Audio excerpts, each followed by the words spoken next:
Sanskrit e-PG पाठशालायां भवतां भवतीनां च स्वागतं करोमि। मम नाम हरेराम त्रिपाठी अस्ति। अहं श्री लाल बहादुर शास्त्री राष्ट्रीय संस्कृत विद्यापीठस्य सर्वदर्शन विभागस्य आचार्यः अध्यक्षश्च अस्मि। इदानीं सांख्यकारिकामाश्रित्य सांख्यदर्शनस्य ये प्रमुखाः सिद्धान्ताः सन्ति तेषु अन्यतमः सिद्धान्तः त्रिविधदुःखानि प्रमाणानि च वर्तेते। अतः इदानीं त्रिविधानां दुःखानां स्वरूपम् अथ च सांख्यशास्त्रे यानि प्रमाणानि सन्ति तानि सर्वाणि आश्रित्य व्याख्यानं करिष्यामि। तत्र त्रिविधदुःखानि तेषां निवृत्त्युपायाः तत्त्वानां परिचयः प्रमाणानि चेति पाठांशस्य मुख्यानि तत्त्वानि सन्ति। पाठेऽस्मिन् ये मुख्य शीर्षकाः सन्ति तेषु अधोलिखिताः आध्यात्मिकदुःखं, शारीरदुःखं, मानसिकदुःखं, आदिभौतिकं दुःखं, आधिदैविकं दुःखं, दुःखनिवृत्तेः लौकिकोपायः, दुःखनिवृत्तेः वैदिकोपायः, दुःखनिवृत्तेः सांख्यशास्त्रोपायः, मूलप्रकृतिः, प्रकृतिविकृतयः, विकृतयः, प्रमाणं, प्रत्यक्षप्रमाणं, अनुमानप्रमाणं, पूर्ववद अनुमानं, सामान्यतो दृष्टानुमानं, शेषवद अनुमानम्, आगमः, सर्वेषां प्रमाणानां त्रिषु प्रमाणेषु अंतर्भाव प्रक्रिया च। एते विषयाः पाठेऽस्मिन् मुख्याः सन्ति। तान् सर्वान् स्वीकृत्य तेषां संक्षिप्तविवेचनम् इदानीमेव मया क्रियते। सांख्यदर्शनस्य मुख्यप्रयोजनं मोक्षस्य प्राप्तिरेव विद्यते। मोक्षस्य प्राप्तिस्तु प्रकृतिपुरुषयोः विवेकज्ञानात् जायते। मोक्षस्तु त्रिविधानां दुःखानाम् आत्यन्तिक निवृत्तिः। स च लौकिकसाधनेन वा वैदिकसाधनेन भवितुमर्हति इत्यस्य उपस्थापनं विधाय तन्निराकरिष्यामि। सांख्यतत्त्वानां चतुर्विधः विभागः भवति। प्रकृतिः, प्रकृतिविकृतिः, विकृतिः अनुभय रूपश्चेति। मानाधीनामेयसिद्धिः, प्रमेयसिद्धिप्रमाणाद्धि इति नियमात् प्रमाणानां निरूपणमपि आवश्यकमस्ति। अन्यमतस्वीकृतप्रमाणानाम् अन्तर्भावपूर्वक त्रिविधप्रमाणानां निरूपणं पाठेऽस्मिन् भविष्यति। एते विषयाः सांख्यकारिकायाः अध्येतॄणां कृते परमावश्यकः वर्तते इति प्रतिभाति। साक्षात् भगवतः परमेश्वरस्य अवतारभूतः कपिलः सांसर्गिक धर्मज्ञान वैराग्यैश्वर्यसम्पन्नः सांख्यशास्त्रस्य उपदेशं स्वशिष्याय आसुरये दत्तवान्। आसुरिः पञ्चशिखाय सांख्यशास्त्रस्य ज्ञानं प्रदत्तवान्।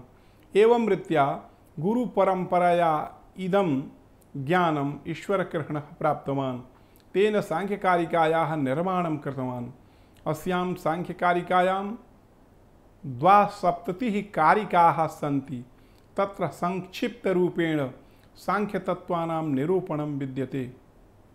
दुःखानाम् आत्यन्तिकनिवृत्तिरेव मोक्षपदार्थः। स च भारतीयदर्शनानां मुख्यं प्रयोजनं विद्यते। दुःखानां निवृत्त्यर्थं त्रयोपायाः सन्ति। लौकिकोपायः, वैदिकोपायः, सांख्यशास्त्रोपायश्च।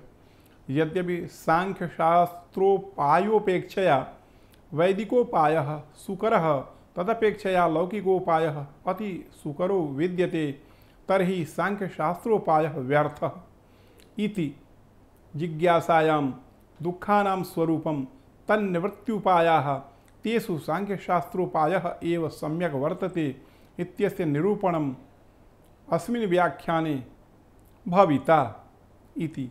व्यवहारभूमौ परीक्षकजनसम्पदि वा अवागन्तुम् इष्टम् अभिलषितं संदिग्धत्वेन सप्रयोजनत्वेन च जिज्ञासा गोचरम् अर्थं प्रतिपादयन् बोधयितोपदेष्टा समादर पुरस्सर श्रवणीय वचनो भवति।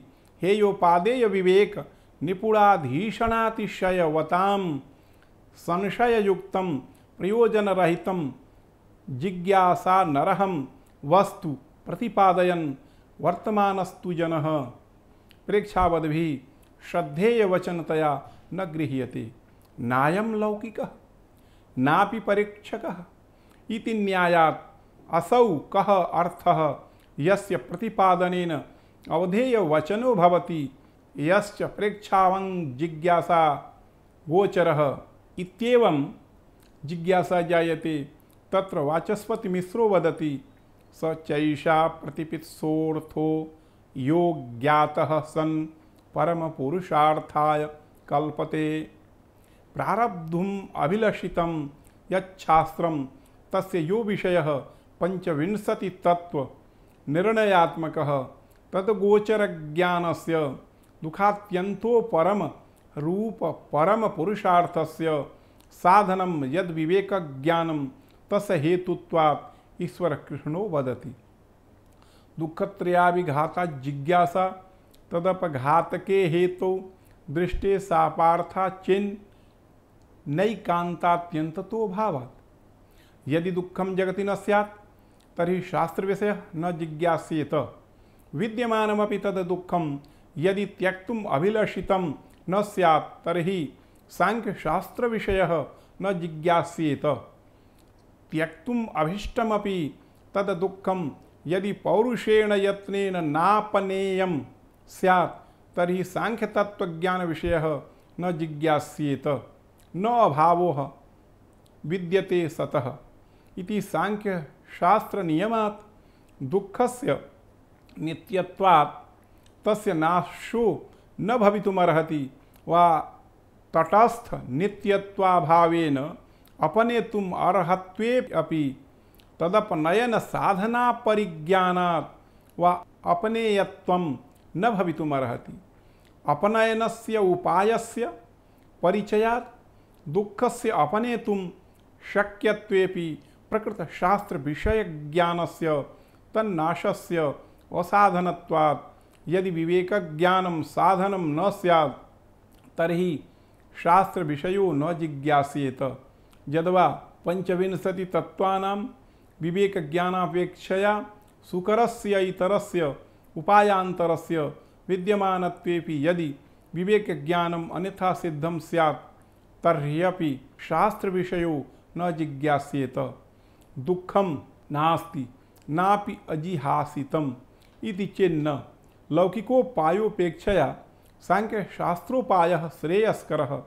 दुःखानाम् आत्यन्तिकनिवृत्तेः आध्यात्मिक दुःखम् आत्मानम् अधिकृत्य जायमानम् आध्यात्मिकं दुःखम् आत्मानं देहम् अधिकृत्य जायमानं यत् नैसर्गिकम् अशनायादिकं यच्च धातु प्रकोपादिजन्यं ज्वरातिसारादियच्च आत्मानम् अंतःकरणम् अधिकृत्य जायमानं कामादिजन्यं दुःखं तत्सर्वम् आध्यात्मिकमिति।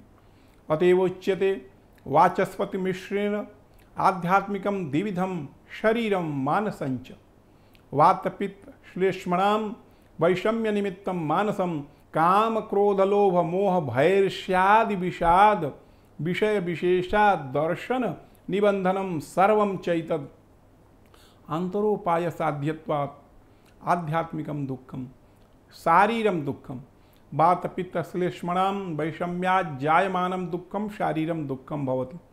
यथा शरीरे वायुविकारः शरीरे ज्वरः शरीरे अतिसारः शरीरे पित्तादिविकारश्चेत्यादयः शारीरस्य दुःखस्य कारणं भवति।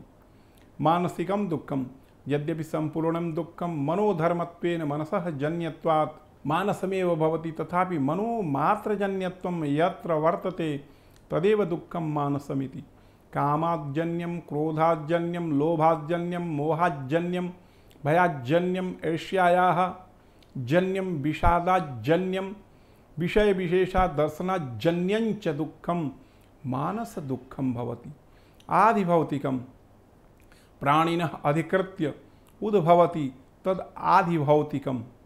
यथा नृप शत्रु पाटच्चर क्रूर पशु वन मृग सुकादि यतत्रि सरीसृप वृश्चिक शलभ मूषकादि जंगम जन्यम सर्वमेव दुःखमिति विशालतरुस्तंभस्य आकस्मिक भंगे सति तधस्तन प्राणभृतः प्रायणमपि आघातेन भवति स्थावर निमित्तञ्च एतानि सर्वाणि दुःखानि आदिभौतिकानि। अतएव वाचस्पत मिश्रैरुक्तम् आदिभौतिकं मानुष पशु सरीसृप स्थावर निमित्तम आदिभौतिकम यक्ष राक्षस विनायक ग्रहावेश निबंधनम आधिदैविकम देवान अधिकृत्य जायमानम आदिभौतिकम दुःखम भवति देवादि सहकृत मनोजन्यत्वम आदिदैविक दुःखस्य लक्षणम यक्ष राक्षस विनायक ग्रहावेश निबंधनत्वम आदिभौतिकस्य लक्षणम इति वाचस्पति मिश्रः।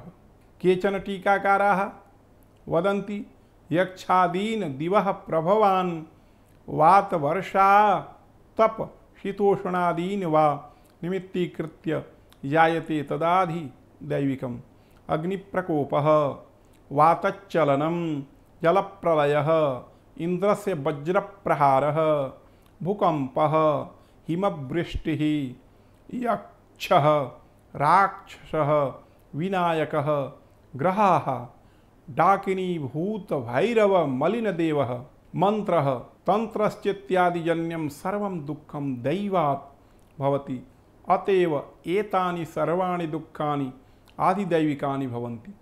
दुःखनिवृत्तेः लौकिकोपायः अर्केचिन्मधुविन्देत किमर्थं पर्वतं व्रजेत् इष्टस्यार्थस्य संसिद्धौ को विद्वान् यत्नमाचरेत् इति नियमात् यदि सुगमरीत्या कार्यस्य सिद्धिः स्यात् तर्हि कष्टाय यास साध्यं कार्यं कथमपि समीचीनं न भवितुमर्हति। यदि लौकिकोपायेन त्रिविधानां दुःखानां निवृत्तिः भवितुमर्हति तदा अनेक जन्मायास साध्यं विवेकज्ञानं तज्जन्यं दुःखानां निवृत्तिः कथमपि सम्यग् नास्ति।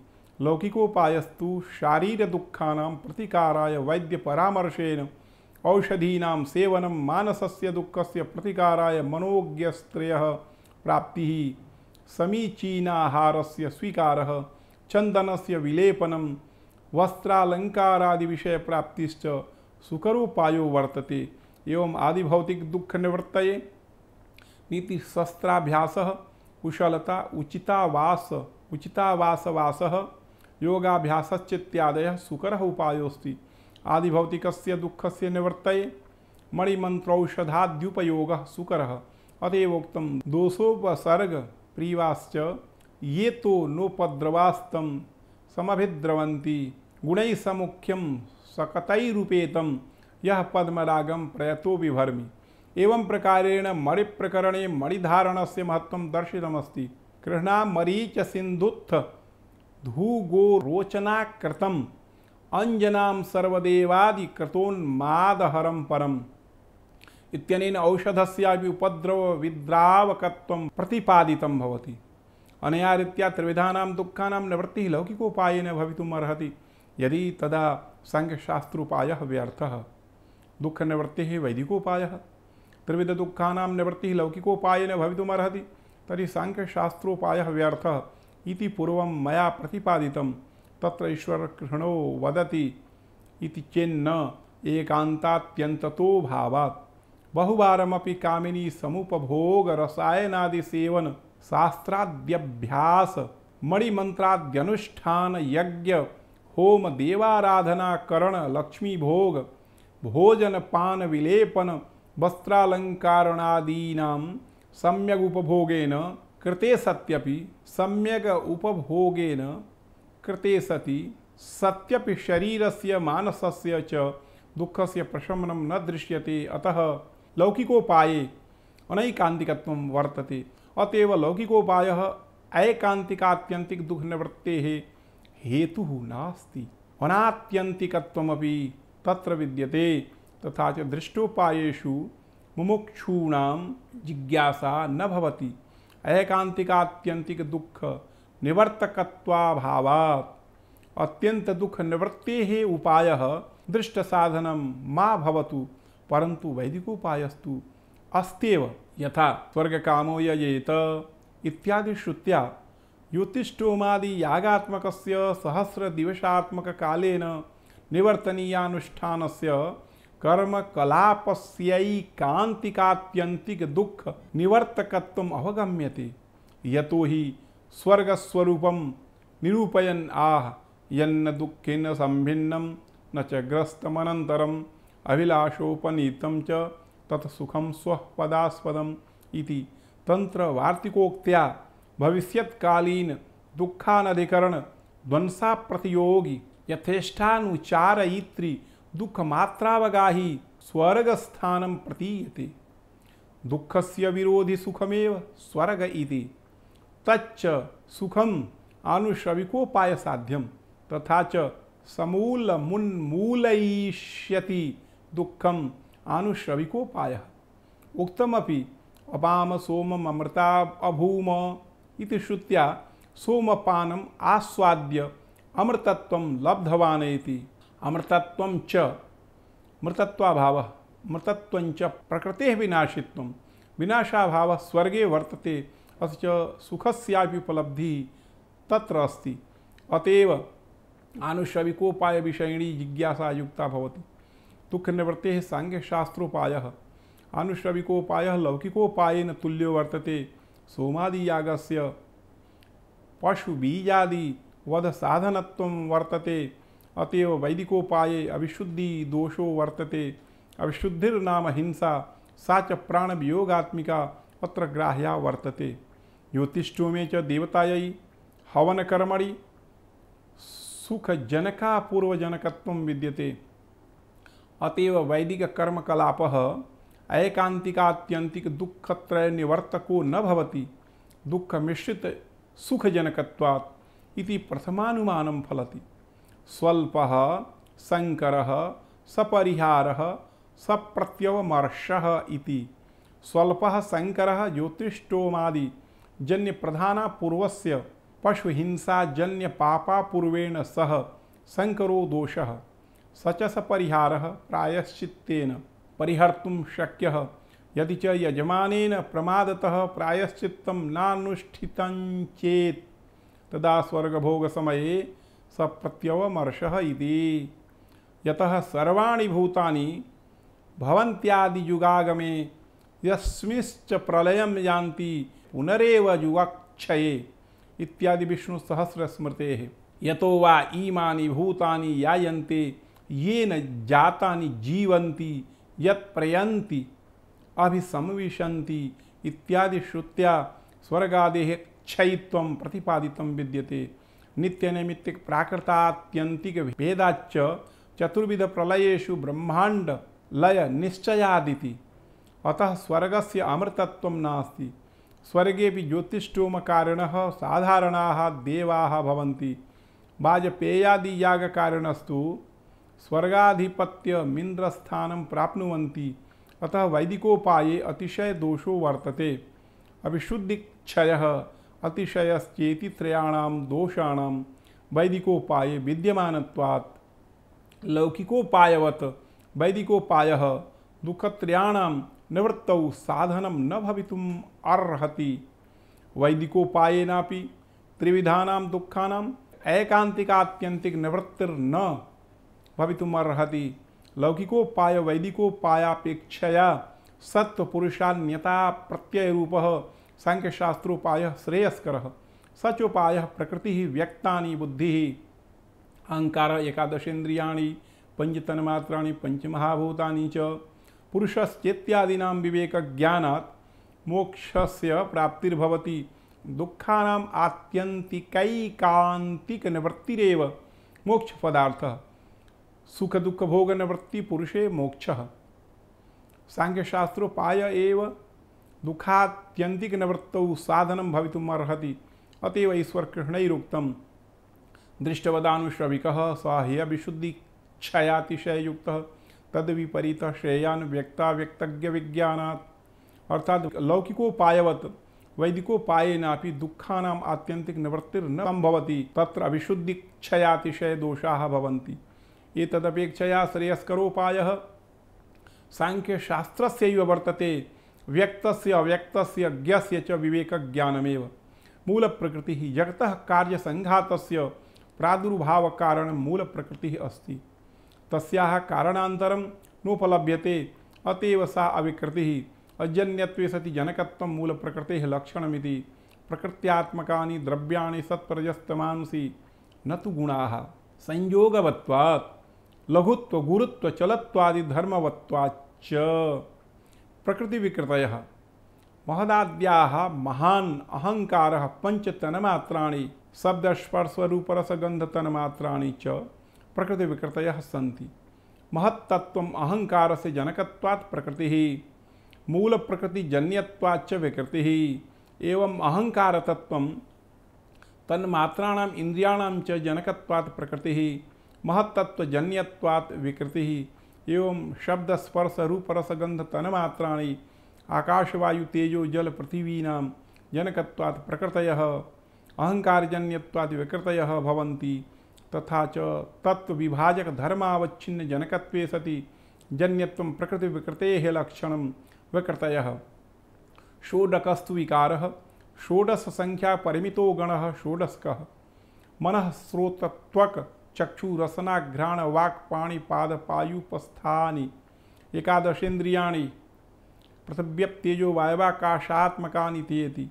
षोडशकः संघातो विकार एव। अहङ्कारजन्यत्वात् इन्द्रियाणां विकारत्वं भवति। तन्मात्रेभ्यः उत्पन्नत्वात् पृथिव्यादिभूतानां विकारत्वञ्च भवति। तत्त्वविभाजकधर्मावच्छिन्ना जनकत्वे सति जन्यत्वं विकारस्य लक्षणं। व्यक्ताव्यक्तज्ञानां साधारणस्वरूपं प्रतिपादयन्नाह ईश्वरकृष्णः। मूलप्रकृतिरविकृतिः प्रकृतिविकृतयः सप्त। षोडकस्तु विकारो न प्रकृतिर्न विकृतिः पुरुषः। पुरुषस्तु अजन्यत्वात् जनकत्वाच्च न प्रकृतिः भवति न विकृतिः भवति। प्रमाणं प्रमीयते अनेन इति व्युत्पत्त्या प्रमायाः करणं प्रमाणं भवति। तच्च प्रमाणं सांख्ययोगनये त्रिविधं भवति। प्रत्यक्षम् अनुमानं शब्दश्चेति भेदात्। सांख्ययोगमते बहिरिन्द्रियप्रणालिकया अन्तस्तु तद व्यतिरेकेण बुद्धिवृत्तयो विषयाकाराः भवन्ति। तादृश्यस्ताः ततः परावृत्य च बुद्ध्यात्मिका अपि बुद्धिगतं यच्चेतनप्रतिबिम्बं तत्रारूढ़ा भवन्ति। तदा चेतनस्तदाकारापन्नैव भवति। तदानीं संशयरहिता ब्रह्मभिन्ना अनधिगतविषया बुद्धिवृत्तिः प्रमादिविधा भवति। बुद्धिवृत्तिः पौरुषेयो बोधश्च। प्रमाणमपि द्विविधं भवति। इन्द्रियादयः बुद्धिवृत्तिश्च। यदा पौरुषेयबोधस्य प्रमात्वं भवति तदा बुद्धिवृत्तेः प्रमाणत्वं। यदा च बुद्धिवृत्तेः प्रमात्वं भवति तदा इन्द्रियादीनां प्रमाणत्वं। प्रमारूपं फलं पुरुष निस्मात्रम् उच्यते। पुरुषस्तु प्रमायाः साक्षी भवति न तु प्रमाता भवति। अस्मिन् मते सा च प्रमा क्वचिदनुमित्यात्मिका क्वचित् शब्दबोधात्मिका वा बुद्धिवृत्तिः भवति। सांख्ययोगनये असंदिग्धा विपरीता नधिगत विषया चित्तवृत्ति इंद्रिय तत् सन्निकर्षादयश्च प्रमाणानि भवति। प्रमाणानि भवन्ति। प्रमाणानां भेदं प्रतिपादयन् आह सांख्यकारिकाकारः। दृष्टम् अनुमानम् आप्तवचनं च सर्वप्रमाणसिद्धत्वात् त्रिविधं प्रमाणमिष्टं प्रमेय सिद्धि प्रमाणाद्धि। अर्थात प्रमेयाणां सिद्धि प्रमाणेनैव भवति। प्रत्यक्षम् अनुमानम् आप्तवचनं च त्रिविधमेव प्रमाणं भवति। सर्वेषां प्रमाणानाम् एतेषु प्रमाणेषु अन्तर्भावात् प्रत्यक्षप्रमाणं प्रतिविषयाध्यवसायत्वं प्रत्यक्षप्रमाणस्य लक्षणं। विसिन्वन्ति विषयिणं ज्ञानम् अनुबध्नन्ति स्वेन रूपेण निरूपणीयं कुर्वन्ति इति विषयाः। त्रिगुणानां साम्यावस्था स्वरूपा प्रकृतेः भिन्नाः चेतनबुद्ध्यादयः सूक्ष्माः पृथिव्यादयश्च स्थूला यावन्तो विषयाः भवन्ति। तत्र स्थूलास्तु अस्मदादीनां विषयाः सूक्ष्माश्च योगिनाम् ऊर्ध्वस्रोतसाञ्च विषयाः। विषयं विषयं प्रति वर्तते इति तत् प्रतिविषयम् इन्द्रियं तथा च इन्द्रियसन्निकृष्टम् इन्द्रियमिति। तस्मिन् अध्यवसायस्तदाश्रितः तथा च अध्यवसायो नाम तमसः पराभवे सति बुद्धौ सत्त्वस्वभावात् निर्मला ज्ञानरूपा बुद्धिवृत्तिर्जायते सा प्रमाणपदवाच्या भवति। एवं वृत्त्या विषय सन्निकृष्टेन्द्रियजन्य बुद्धिवृत्तिः प्रत्यक्ष प्रमाणम तथा च विषय सन्निकृष्टेन्द्रियजन्य बुद्धिवृत्त्याख्य व्यापारेण चेतना शक्तेः बुद्धिवृत्तौ प्रतिबिंबो भवति सच फलमिति।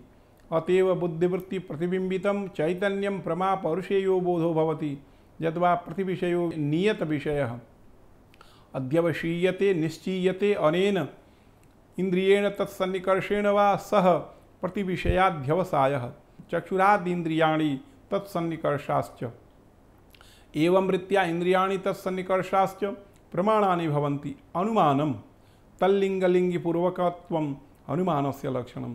लिंगयति गमयति लीनम अर्थम इति लिंगम व्याप्यम हेतुः वा व्याप्तेः आशयो हेतुः भवति।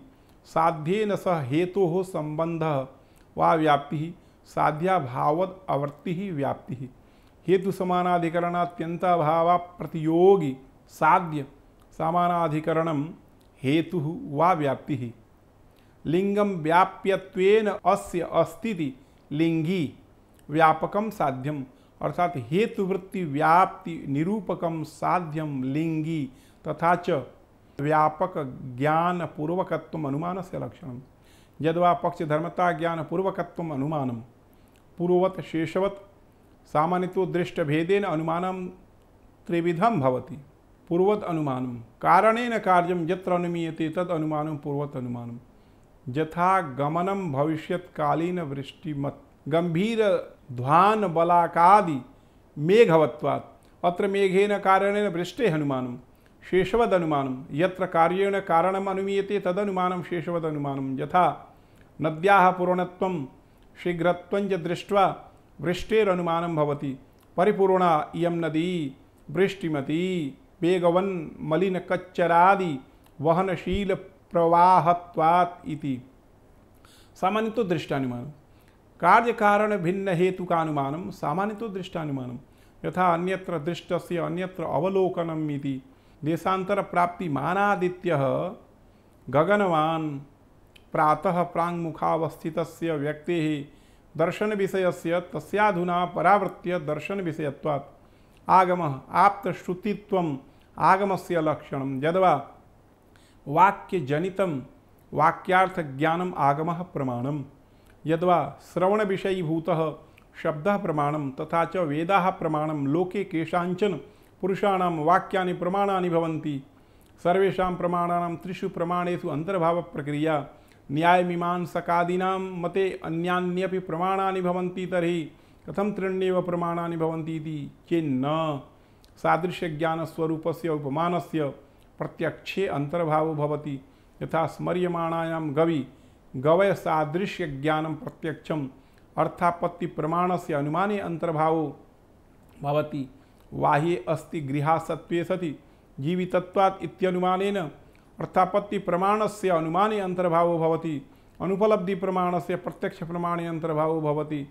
अत्र घटः स्यात् तर्हि उपलभ्येत नोपलभ्यते अतः नास्ति इति प्रतीत्या घटाभावस्य प्रत्यक्षं भवति। संभव प्रमाणस्य अनुमाने अंतर्भावो भवति। यथा खार्यां द्रोणाढक प्रस्थाद्यवगमः अनिर्दिष्ट प्रवक्त्रिकं प्रवाद पारंपर्यमात्रम् इति होचुः वृद्धाः इति ऐतिह्यं तत् न प्रमाणम् आप्त प्रवक्त्रिकत्वे शब्द प्रमाणे एवांतर्भावो भवितुमर्हति। विषय संग्रह पाठेस्मिन् त्रिविधानां दुःखानां स्वरूपं मया तत्रैव आध्यात्मिक दुःखस्य भेदोपि निरूपितः। दुःख निराकरणाय लौकिकोपायानां वैदिकोपायानां यथाविधि स्वरूपं निरूप्य तत्र दोषान् प्रदर्श्य सांख्यशास्त्रोपायस्य विशिष्टत्वमपि प्रदर्शितम् अस्ति। जगतः मूलकारणस्य प्रकृतेः स्वरूपं प्रकृतिविकृतेः स्वरूपं विकृतेश्च स्वरूपमपि दर्शितमस्ति। प्रमाणाधीनं हि प्रमेयं भवति इति सिद्धान्तानुसारं सांख्यनये प्रमाणस्य स्वरूपं तस्य भेदोपि अत्र निरूपितः। तदनन्तरं सांख्यमते प्रत्यक्षानुमानागमानां सोदाहरणं लक्षणं मया विहितम् इति। तत्रैव अनुमानस्य भेदोऽपि प्रतिपादितः।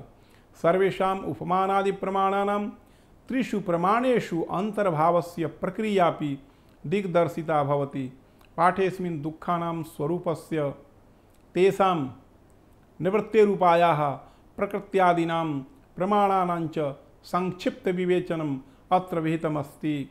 ये अध्ययनं कुर्वन्ति तेभ्यः सर्वेभ्यः धन्यवादं वितरामि।